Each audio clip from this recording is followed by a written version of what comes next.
आपके अभिभावकों ने संभव आपको यह चेतावनी दी होगी कि गीले हाथों से किसी भी विद्युत कहते हैं कि गीले हाथों से किसी विद्युत साधित को छूना क्यों खतरनाक है। हम पहले ही सीख चुके हैं कि जो पदार्थ अपने से होकर विद्युत धारा को वह विद्युत के सुचालक अच्छे चालक होते हैं।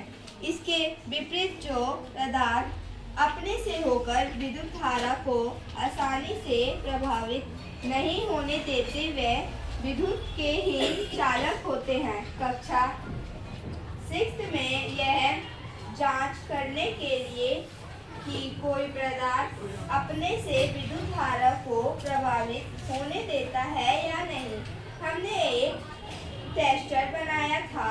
क्या आपको याद है कि इसे सुनिश्चित करने में सपरछिद्र ने हमारी किस प्रकार सहायता की थी। हमने देखा था कि धातुओं जैसे तांबा तथा एल्युमिनियम विद्युत का चालन करते हैं, जबकि कुछ पदार्थ जैसे रबर, प्लास्टिक तथा लकड़ी विद्युत का चालन नहीं करते। इसका मतलब कि अभी तक हमने अपने टेस्टर से केवल उन पदार्थों की जांच की थी जो ठोस अवस्था में थे, लेकिन द्रव्यों के प्रकरण में क्या होता है?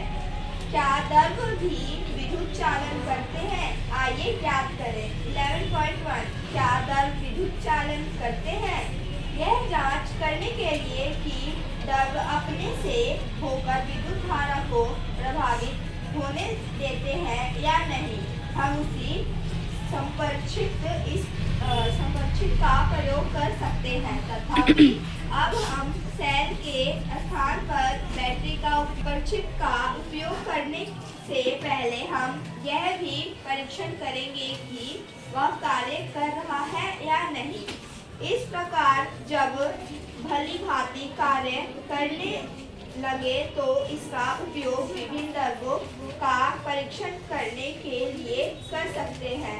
जब संपरचित के दोनों सिरों के बीच का द्रव्य अपने से विद्युत धारा को प्रभावित होने देते हैं तो संपरचित का परिपथ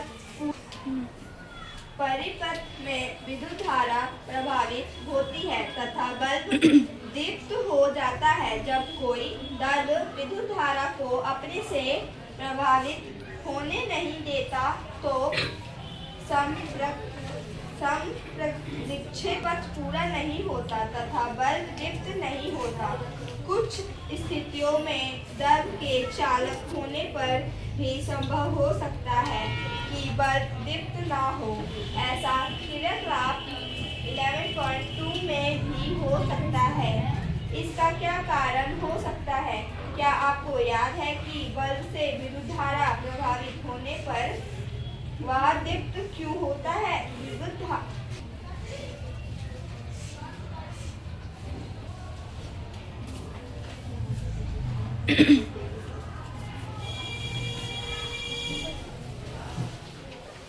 विद्युत धारा के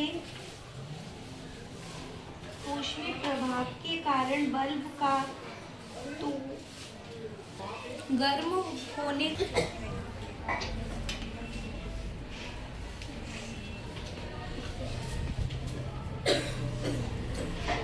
अब आप यह जानना चाहेंगे कि किसी परिपथ में विद्युत धारा दुर्बल कब होती है। यद्यपि कोई पदार्थ विद्युत का चालन कर सकता है, परंतु यह संभव है कि वह धातु की भांति आसानी से विद्युत का चालन न कर पाता हो, जिसके कारण संपर्क तो पूरा हो जाता है, लेकिन फिर भी इनमें प्रभावित विद्युत धारा बल्ब को दीप्त करने के लिए दुर्बल ऐसा अन्य संपरचित्र बना सकते हैं जो दुर्बल धारा को भी संसूचित कर सके। यह अन्य संपरचित्र बनाने के लिए आप विद्युत धारा के किसी अन्य प्रभाव का उपयोग कर सकते हैं। क्या आपको याद है कि विद्युत धारा चुंबकीय प्रभाव उत्पन्न करती है?